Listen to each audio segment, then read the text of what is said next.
राधे राधे दोस्तों। तो कैसे हैं आप सब? उम्मीद है अच्छे होंगे। तो आज हम आपको सुनाने जा रहे हैं श्री जयदेव जी की कथा। प्रसिद्ध भक्त कवि जयदेव जी का जन्म लगभग 600 वर्ष पहले बंगाल की वीरभूमि जिले के अंतर्गत कैंदबिल्ब नाम गांव में हुआ था। इनके पिता का नाम भोजदेव और माता का नाम वामा देवी था।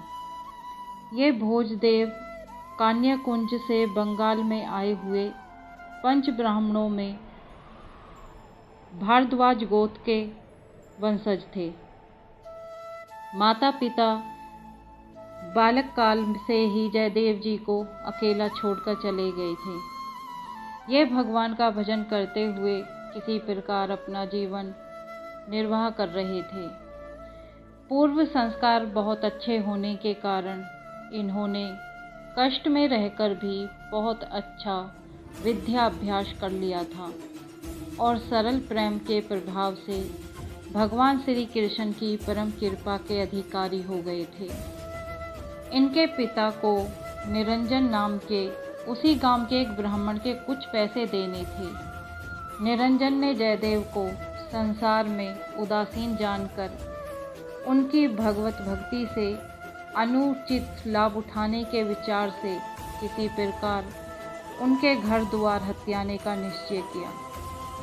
उसने एक दस्तावेज बनवाया और आकर जयदेव से कहा, देख जयदेव, मैं तेरे राधा कृष्णा को और तेरी गोपी कृष्ण को नहीं जानता।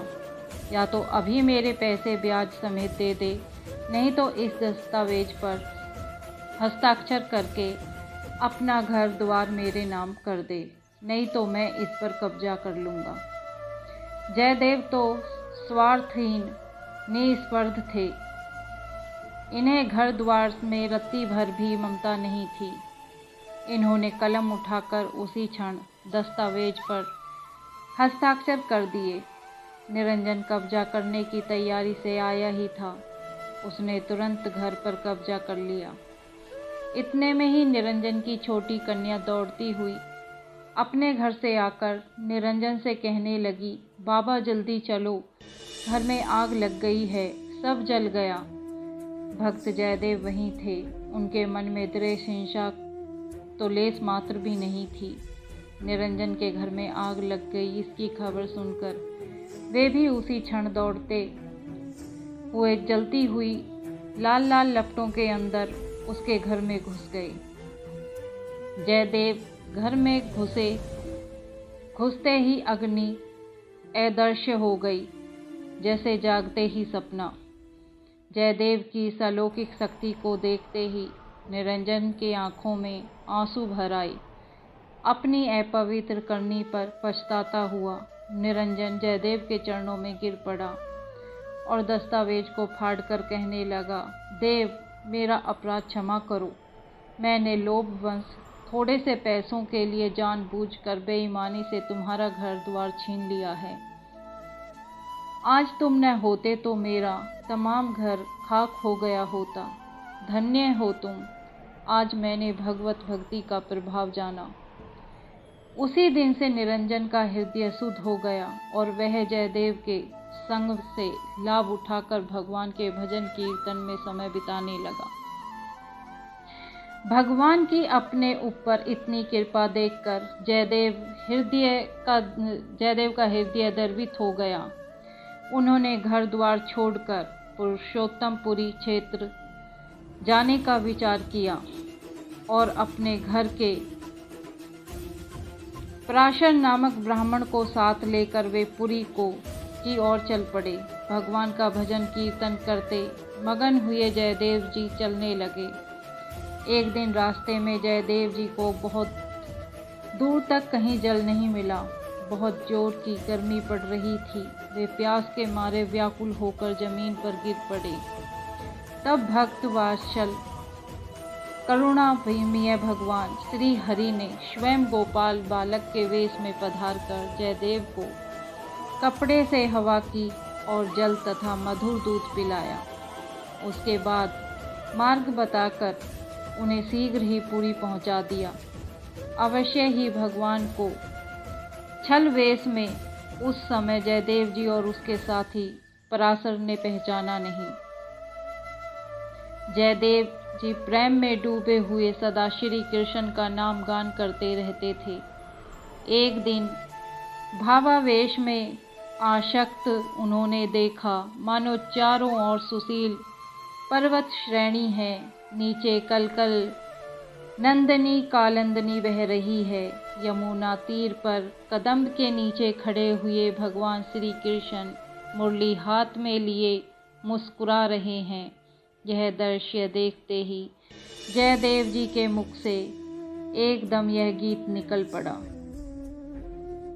पराशर इस मधुर गान को सुनकर मुग्ध हो गया। बस यहीं से ललित मधुर गीत गोविंद का आरंभ हुआ। कहा जाता है कि यहीं जयदेव जी को भगवान के 10 अवतारों के प्रत्यक्ष दर्शन हुए और उन्होंने जय जगदीश हरे की टेर लगाकर 10 अवतारों की स्तुति गाई। कुछ समय बाद जब उन्हें ब्रह्म ज्ञान हुआ तब पराशर को साथ लेकर वे चले भगवान जगन्नाथ जी के दर्शन करने। भगवान के दर्शन प्राप्त कर जयदेव जी बहुत प्रसन्न हुए। उनका हृदय आनंद से भर गया। वे पुरुषोत्तम क्षेत्रपुरी में एक विरक्त सन्यासी की भांति रहने लगे। उनका कोई नित्य स्थान नहीं था। प्रात वृक्ष के नीचे ही वे रहा करते और भिक्षा द्वारा मांगा हुआ प्रसाद खाकर दिन रात प्रभु का ध्यान चिंतन और गुणगान करते हुए अपने जीवन को चला रहे थे। कवि सम्राट श्री जयदेव जी बंगाल प्रांत के वीरभूमि जिले के अंतर्गत केन बिंदु नामक गांव में उत्पन्न हुए थे। इनका वैराग्य ऐसा प्रखर था कि एक वृक्ष के नीचे एक ही दिन निवास करते थे। दूसरे दिन दूसरे वृक्ष के नीचे आसक्ति रहित रहते थे। जीवन निर्वाह करने की अनेक सामग्रियों से ये केवल एक गूदड़ी और एक कमंडल अपने पास रखते थे और कुछ भी नहीं था। जयदेव जी सुदेव नाम के एक ब्राह्मण के कोई संतान न थी। उसने श्री जगन्नाथ जी से प्रार्थना की कि यदि मेरे संतान होगी तो पहली संतान आपको अर्पण कर दूंगा। कुछ समय के बाद उसके एक कन्या हुई और जब 12 वर्ष के विवाह योग्य हो गई तो उस ब्राह्मण ने श्री जगन्नाथ जी के मंदिर में उस कन्या को लाकर प्रार्थना की कि हे प्रभु, मैं अपनी प्रतिज्ञा के अनुसार आपको भेंट करने के लिए यह कन्या लाया हूँ। उसी समय श्री जगन्नाथ जी ने आज्ञा दी कि जयदेव नाम के जो भक्त हैं वे मेरे ही स्वरूप हैं, अतः इसे अभी ले जाकर उन्हें अर्पण कर दो और उनसे कह देना कि जगन्नाथ जी की ऐसी ही आज्ञा हुई है। भगवान की आज्ञा पाकर वह ब्राह्मण वन में गया जहाँ श्री कवि राजभक्त श्री जयदेव जी बैठे थे और उनसे बोला, हे महाराज, आप मेरी इस कन्या को पत्नी रूप में अपनी सेवा में लीजिए। जगन्नाथ जी की ऐसी ही आज्ञा है। जयदेव जी ने कहा, जगन्नाथ जी की बात जाने दीजिए। वे यदि हजारों स्त्रियां सेवा में रखें तो उनकी शोभा है, परंतु हमको तो एक ही पहाड़ के समान भार वाली हो जाएगी। अतः अब तुम कन्या के साथ यहाँ से लौट जाओ। ये भगवान की आज्ञा को भी नहीं मान रहे थे। यह देखकर ब्राह्मण खींच गया और अपनी लड़की से बोला, मुझे तो जगन्नाथ जी की आज्ञा शिरोधार्य है, मैं उसे कदापि टाल नहीं सकता हूँ। तुम इनके ही समीप रहो। और श्री जयदेव जी अनेक प्रकार की बातों से समझाकर हार गए, पर वह ब्राह्मण नहीं माना और अप्रसन्न होकर चला गया। तब वे बड़े भारी सोच में पड़ गए। फिर वे उस कन्या से बोले, तुम अच्छे प्रकार से मन में विचार करो कि तुम्हारा अपना क्या कर्तव्य है, तुम्हारे योग्य कैसा पति होना चाहिए। यह सुनकर उस कन्या ने हाथ जोड़कर कहा, मेरा बस तो कुछ भी नहीं चलता, चाहे सुख हो या दुख, यह शरीर तो मैंने आप पर न्योछावर कर दिया है। श्री पघावती जी का भावपूर्ण निश्चय सुनकर श्री जयदेव जी ने निर्वाह के लिए झोपड़ी बनाकर छाया कर ली। अब छाया तो हो गई, उसमें भगवान श्री श्याम सुंदर की एक मूर्ति सेवा करने के लिए पधार ली। इसके बाद मन में आया कि परम प्रभु की ललित लीलाएं जिसमें वर्णित हों ऐसा एक ग्रंथ बनाऊं। उनके इस निश्चय के अनुसार अति सरस गीत गोविंद महाकाव्य प्रकट हुआ। गीत गोविंद लिखते समय एक बार श्री किशोर श्री राधिका जी के मान का प्रसंग आया। उसमें भगवान श्याम सुंदर ने अपनी प्रिया के चरण कमलों को अपने मस्तक का आभूषण बताकर प्रार्थना की कि इसे मेरे मस्तक पर रख दीजिए।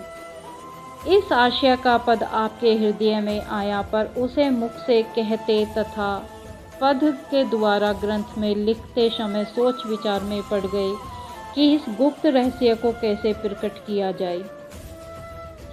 आप ये सब सोच ही रहे थे कि तभी पघावती ने कहा, देव स्नान का समय हो गया है, अब लिखना बंद करके आप स्नान कर आएं तो ठीक हो।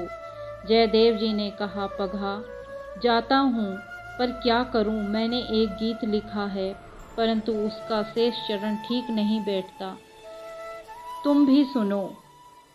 जयदेव जी ने अपनी स्त्री को वो गीत सुनाया।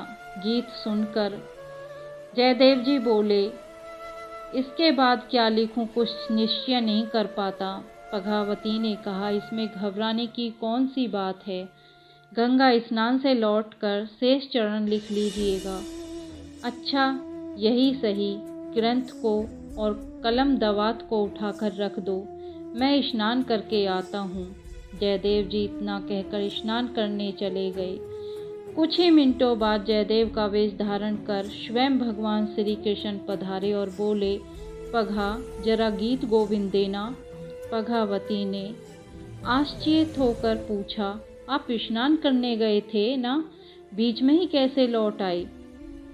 महामायावी श्री कृष्ण ने कहा, रास्ते में ही अंतिम चरण याद आ गया, इसी से लौट आया। पघावती ने ग्रंथ और कलम दवात ला दिए। जयदेव वेशधारी भगवान ने पंक्ति पूरी कर दी।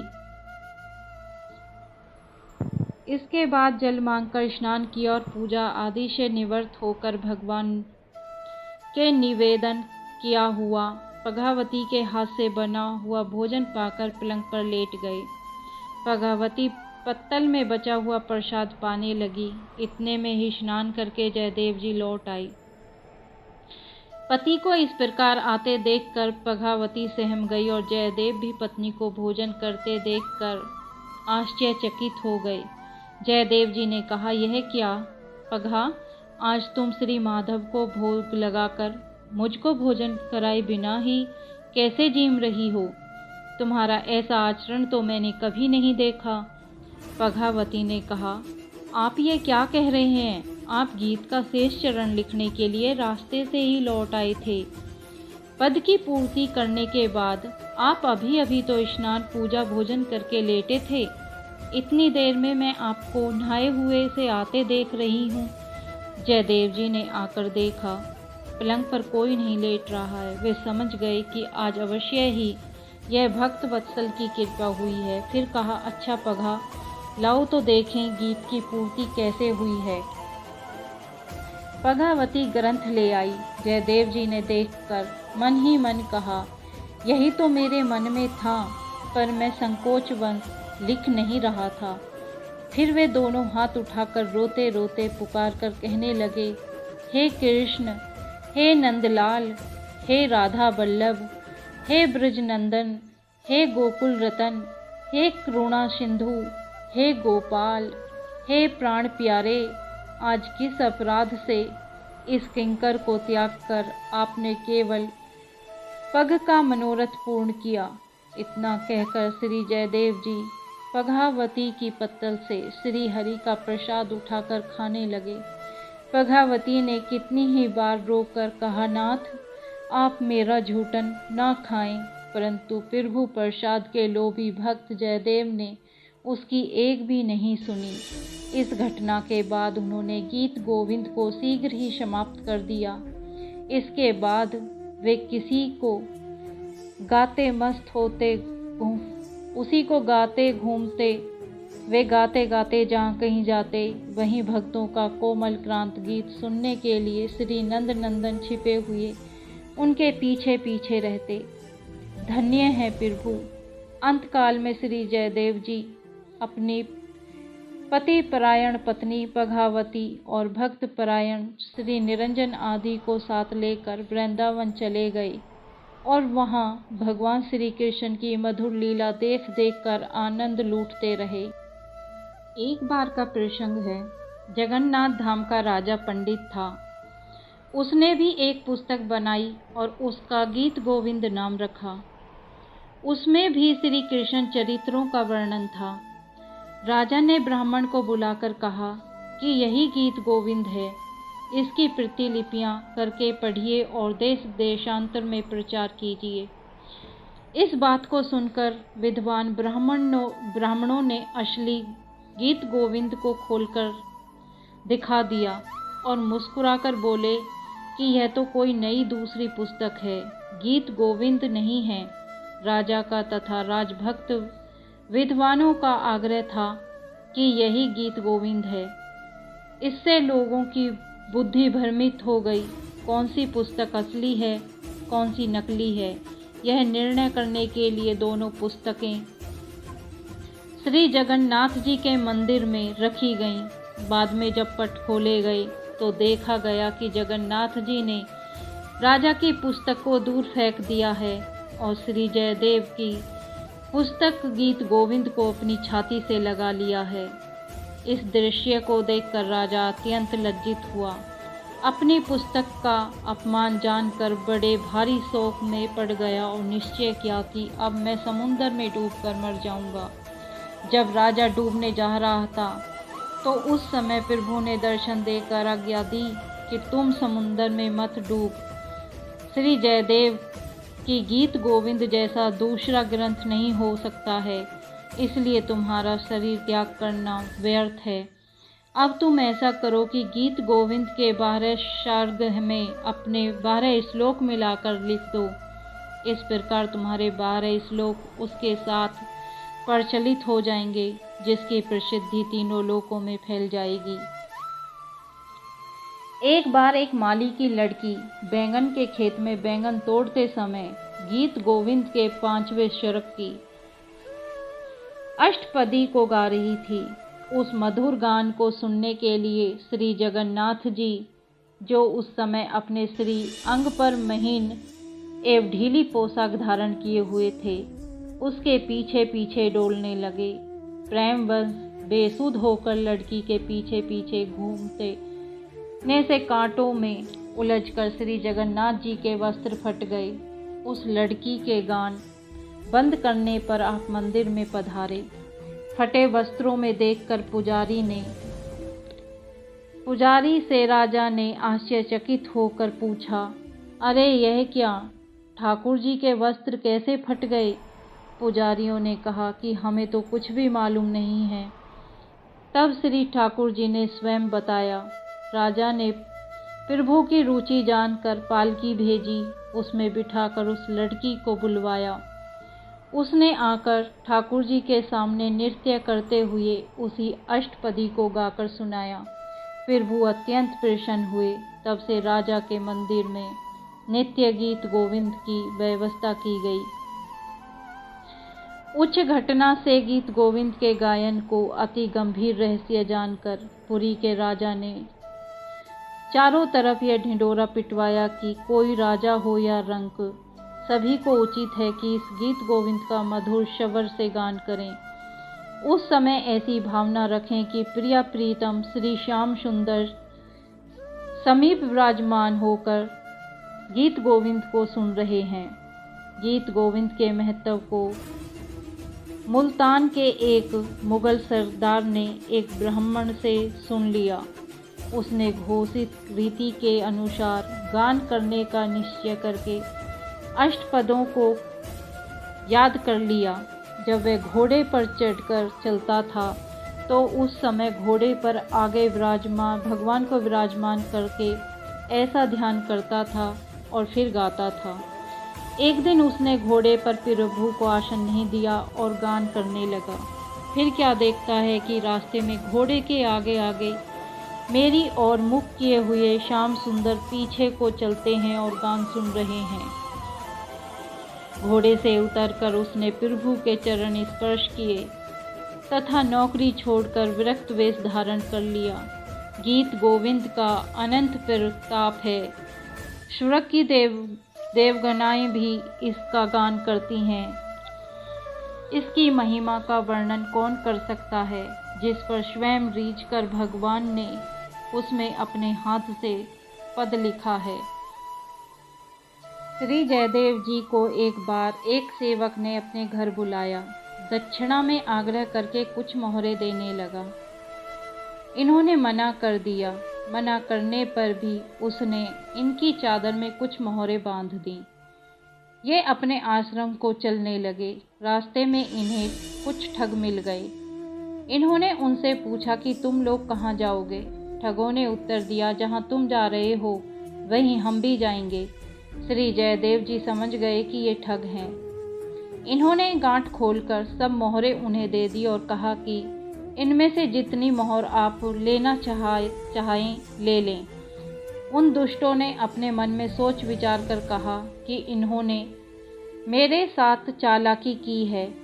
अभी तो भयवंश ये सारा धन हमें बिना मांगे ही सौंप रहा है, परंतु इसके मन में कहीं ना कहीं ये बात चल रही है कि जब ये नगर में जाएंगे तो आगे चलकर इन सबको पकड़वा दूंगा। यह सोचकर उन ठगों ने श्री जयदेव जी के हाथ पैर काट दिए और एक बड़े गड्ढे में डाल दिए और अपने अपने घरों को चले गए।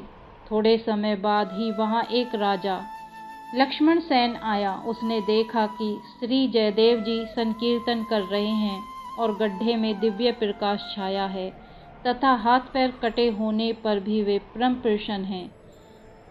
तब उन्हें गड्ढे से बाहर निकालकर राजा ने हाथ पैर कटने का प्रसंग पूछा।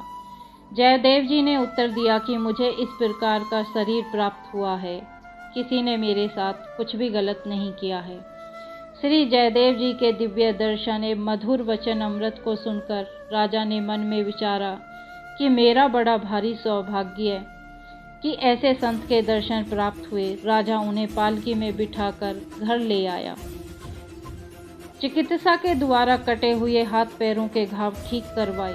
फिर श्री जयदेव जी से प्रार्थना की कि अब आप मुझे आज्ञा दीजिए कि कौन सी सेवा करूं। श्री जयदेव जी ने कहा कि राजन, भगवान और भक्तों की सेवा कीजिए। ऐसी आज्ञा पाकर राजा साधु सेवा करने लगा। इनकी ख्याति चारों ओर फैल गई। एक दिन वे ही चारों ठग सुंदर कंठी माला धारण कर राजा के यहाँ आए। उन्हें देखते ही श्री जयदेव जी ने अत्यंत प्रसन्न होकर कहा, देखो आज तो मेरे बड़े गुरु भाई लोग आए हैं। ऐसा कहकर उन्होंने सबका बड़ा ही स्वागत किया। श्री जयदेव जी ने शीघ्र राजा को बुलवाकर कहा कि इनकी प्रेम से सेवा करके संत सेवा का फल प्राप्त कर लो। आज्ञा पाकर राजा उन्हें भीतर महल में ले गया और अनेक सेवा की। उनकी सेवा में लग गया, परंतु उन चारों के मन में अपने पाप से व्याकुल थे। उन्हें भय था कि यह हमें पहचान गया है, राजा से कहकर मरवा देगा। वे राजा से बार बार विदा मांगते, पर राजा उन्हें जाने नहीं देता। तब श्री जयदेव जी के कहने पर राजा ने अनेक प्रकार के वस्त्र, रत्न, आभूषण आदि देकर उन्हें विदा किया। सामान को ढोने के लिए साथ में कई मनुष्यों को भी भेजा। राजा के सिपाही गठरियों को लेकर उस ठग संतों को पहुंचाने के लिए उनके साथ साथ चले। कुछ दूर जाने पर राजपुरुषों ने उन संतों से पूछा कि भगवान, राजा के यहाँ नित्य संत महात्मा आते जाते रहते हैं, परंतु स्वामी जी ने जितना सत्कार आपका किया और राजा से करवाया है, ऐसा किसी दूसरे साधु संत सेवा सत्कार आज तक नहीं हुआ। इसलिए हम प्रार्थना करते हैं कि आप बताइए कि स्वामी जी से आपका क्या संबंध है। उन्होंने कहा, यह बात अत्यंत गोपनीय है, मैं तुम्हें बताता हूँ, पर तुम किसी से मत कहना। पहले तुम्हारे स्वामी जी और हम सब एक राजा के यहाँ नौकरी करते थे। वहाँ इन्होंने बड़ा भारी अपराध किया। राजा ने इन्हें मार डालने की आज्ञा दी, परंतु हमने अपना प्रेमी जानकर इनको मारा नहीं, केवल हाथ पैर काटकर राजा को दिखा दिए और कह दिया कि हमने मार डाला। उसी उपकार के बदले में हमारा सत्कार विशेष रूप से कराया गया है। उस कृतज्ञ साधु वेशधारियों के इस प्रकार झूठ बोलते ही पृथ्वी फट गई और वे सब उसमें समा गए। इस घटना को राजपुरुषों ने आश्चर्यचकित होकर देखा।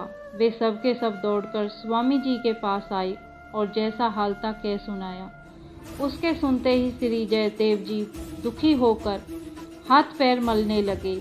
उसी क्षण उनके हाथ पैर बड़े सुंदर जैसे थे वैसे ही फिर से आ गए। राजपुरुषों ने दोनों आश्चर्यजनक घटनाओं को राजा से कह सुनाया।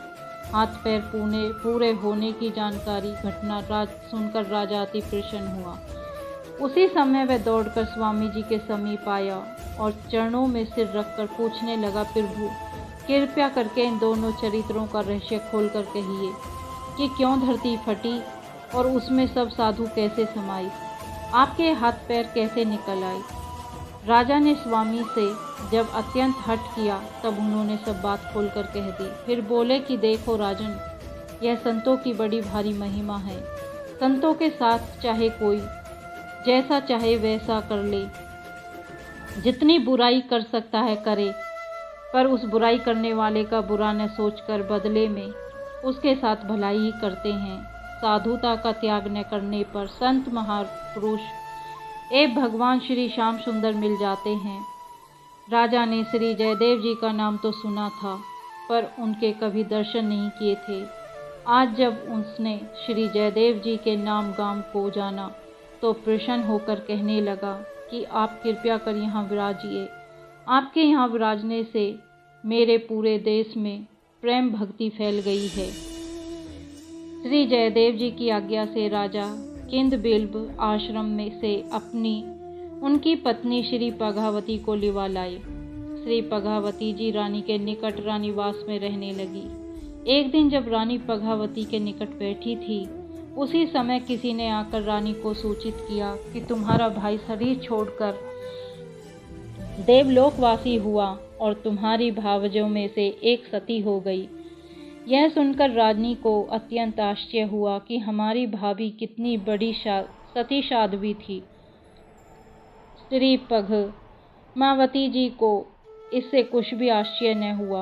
उन्होंने रानी को समझाया कि पति के स्वर्गवासी होने पर उसके मर्त शरीर के साथ जल जाना उत्तम पतिव्रता सूचक है, परंतु अन्य प्रीति की यह रीति है कि प्रीतम के प्राण छूट जाएं तो अपने प्राण भी उसी समय शरीर को छोड़कर साथ चले जाएं।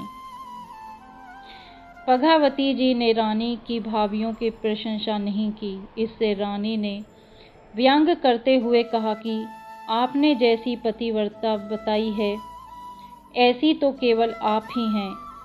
समय पाकर सब बात रानी ने राजा से कहकर फिर कहा कि आप स्वामी जी को थोड़ी देर के लिए बाग में ले जाओ, तब मैं यह देखूंगी कि इनकी पत्नी की प्रीति अपने पति में कितनी है। राजा ने रानी का विचार सुनकर कहा कि यह उचित नहीं है। जब रानी ने बड़ा हठ किया तो राजा मान गए। उसकी बात मानकर वैसा ही किया। राजा के साथ जयदेव जी ने बाग में चले जाने पर रानी की सिखाई हुई दासी ने आकर पघावती को सुनाया कि आपके स्वामी जी भगवान को इस धाम को चले गए हैं। यह सुनते ही रानी और समीप बैठी हुई स्त्रियां दुख प्रकट करने के ढोंग को रचाकर धरती पर लौटने लगी और रोने लगी। ध्यान द्वारा जानकर थोड़ी देर बाद भक्त वधू श्री पघावती बोली, अजी रानी जी, मेरे स्वामी तो बहुत अच्छी तरह से हैं, तुम अचानक इस प्रकार क्यों धोखे में आकर डर रही हो।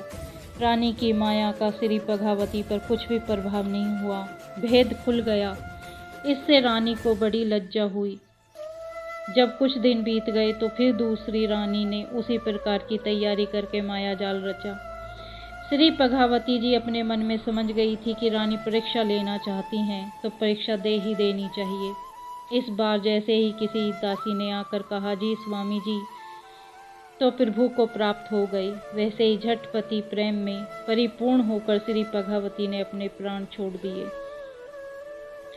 इनके मर्त शरीर को देखकर रानी का मुख क्रांतिहीन सफेद हो गया। राजा आए और उन्होंने जब यह बात जानी तो सब स्त्री के चक्कर में आकर मैंने अपने आप को कितना बड़ा पापी बना लिया है, ये कहकर अपने सिर को पीटने लगे। श्री जयदेव जी को जब यह समाचार मिला तो वे दौड़कर वहां आए और मरी हुई पद्मावती को मरने के लिए तैयार राजा को देखा। राजा ने कहा कि इनको मृत्यु मैंने दी है। जयदेव जी ने कहा, तो अब तुम्हारे जलने से ये जीवित नहीं हो सकती है, अतः तुम जलो मत। राजा ने कहा, महाराज अब तो मुझे जल ही जाना चाहिए, क्योंकि मैंने आपके सभी उपदेशों को धूल में मिला दिया। श्री जयदेव जी ने राजा को अनेक प्रकार से समझाया, परंतु उनके मन को कुछ भी शांति नहीं मिली। तब आपने गीत गोविंद की एक अष्टपदी का गान आरंभ किया। संगीत विधि से आलाप करते ही पद्मावती जीवित हो गई। इतने पर भी राजा लज्जा के मारे मरा जा रहा था और आत्महत्या कर लेना चाहता था। वह बार बार मन में सोचता था कि ऐसे महापुरुषों का संग पाकर भी मेरे मन में भक्ति का लेश मात्र भी नहीं आया। श्री जयदेव जी ने समझा बुझाकर राजा को शांत किया और किन बिंदु ग्राम को चले आए।